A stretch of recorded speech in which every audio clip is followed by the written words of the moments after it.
This video was made possible by our generous supporters on Patreon. Check out patreon.com/NWR for all the details.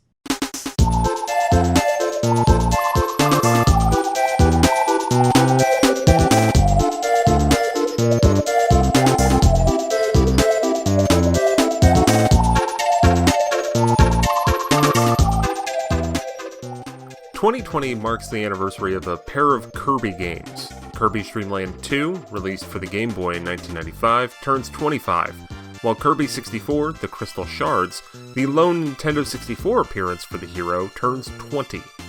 Those games don't draw the acclaim or frequent re-releases of the likes of Kirby's Adventure or Kirby Superstar, but over the years, those two games have occupied a special place in my nostalgic Kirby heart. Dreamland 2 and Crystal Shards are bookends for a weird trilogy of Kirby games that have often taken a backseat to the Pink Puffball's other, more critically acclaimed games as time passed. Rounded out by the late Super Nintendo game Kirby's Dreamland 3, the trilogy has been referred to by fans as the Dark Matter Trilogy, after the recurring villain found in all three games. Aside from the bad guy, the main connective tissue is their director, the enigmatic Shinichi Shimomura, who was last credited on a game in 2002 and is widely rumored to have passed away in the early 2000s. Shimomura got his start at HAL Laboratory on the 1991 rail shooter Hyperzone. After that, he helped out with the development of Kirby's Adventure on the NES under the character's creator, Masahiro Sakurai. Following Kirby's Adventure, Sakurai started to work on a new Kirby for the Super Nintendo, which eventually became the celebrated and, honestly really good 1996 release, Kirby Superstar. Shimomura was given the reins to lead the development of another Kirby game, returning back to the hero's handheld roots with Kirby's Dreamland 2 on Game Boy. Released in 1995, Dreamland 2 added the animal friends, Rick the Hamster, Kind the Fish, and Coo the Owl. While that trio recently saw a playable turn in Kirby's Star Allies, for much of the past 25 years, those three animal friends, and the others introduced in the Shimomura-directed 1997 Super Nintendo sequel, Dreamland 3, only ever appeared in the second and third Dreamland games. By the time Kirby turned 5 years old in 1997, the series was already on its 10th game, with the Nintendo 64 in stores and the Game Boy fading but about to get a Pokemon-sized shot in the arm. HAL Laboratory and its two stalwart Kirby directors, Sakurai and Shimomura, looked to the future. Sakurai, growing tired of creating sequels, made strides to create a new style of game in the racing game Kirby Air Ride after Superstar launched. However, for reasons not entirely known, Air Ride was cancelled on the Nintendo 64, much to Sakurai's chagrin, though the game would resurface years later on the GameCube. Sakurai still refused to make a straight-up Kirby sequel and moved on to create what would eventually become Super Smash Bros. In the wake of Air Ride's cancellation. It was honestly probably a very good decision. Around the same time, Shimomura started development on Kirby 64, The Crystal Shards, a new Kirby side-scroller in which Sakurai had no role in other than supplying King Dedede's voice. Kirby 64 completed Shimomura's trilogy of Kirby games, all featuring the diabolical baddie Dark Matter, who hasn't appeared in anything other than a bonus or guest appearance in a Kirby adventure since. Thin strands of Shimomura's games have shown up in the numerous series releases over the years, but none of them have further developed any more of the developers' concepts and ideas. Shimomura wasn't finished with the series after Kirby 64 though, as he is credited as the director of the 2002 Game Boy Advance remake, Kirby's Nightmare in Dreamland, underneath Sakurai, who was chief director.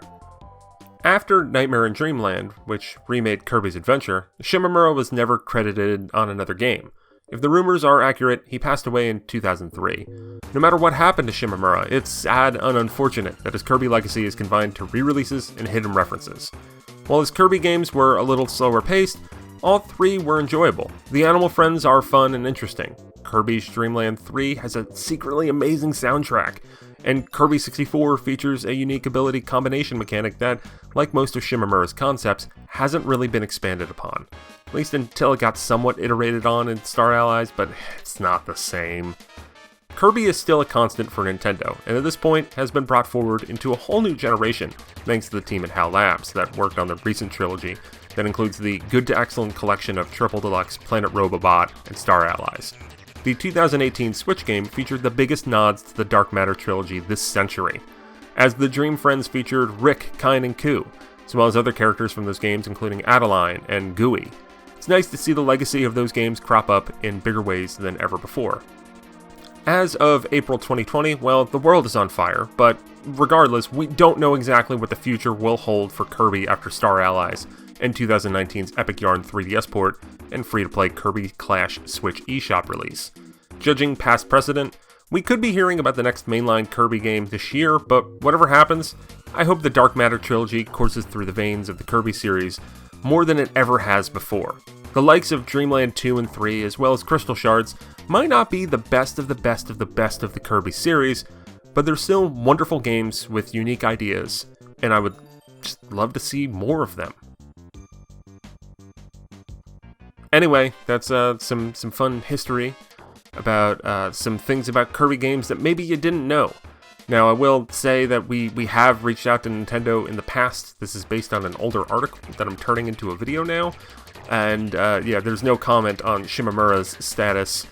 And there is definitely some, I don't know, it's nothing laid down. But the fact of the matter is that Shinichi Shimomura just stopped making video games, or stopped being credited on video games. I saw something, I think it was on Reddit, that somebody posited the idea that it's actually just a pseudonym for Sakurai, which would be kind of amazing, and maybe that's how he'll get out of the Smash Brothers contract that maybe he's been in for forever and can never get out of. Maybe Shimomura will return in that regard. I have no idea, but Kirby's Dreamland 3 is on Nintendo Switch Online. If you've never played it, you should check it out, at least for the really excellent 1997 Super Nintendo artwork and animation, and the really good soundtrack that is potentially backing this video, because maybe it's the best Kirby music, I don't know.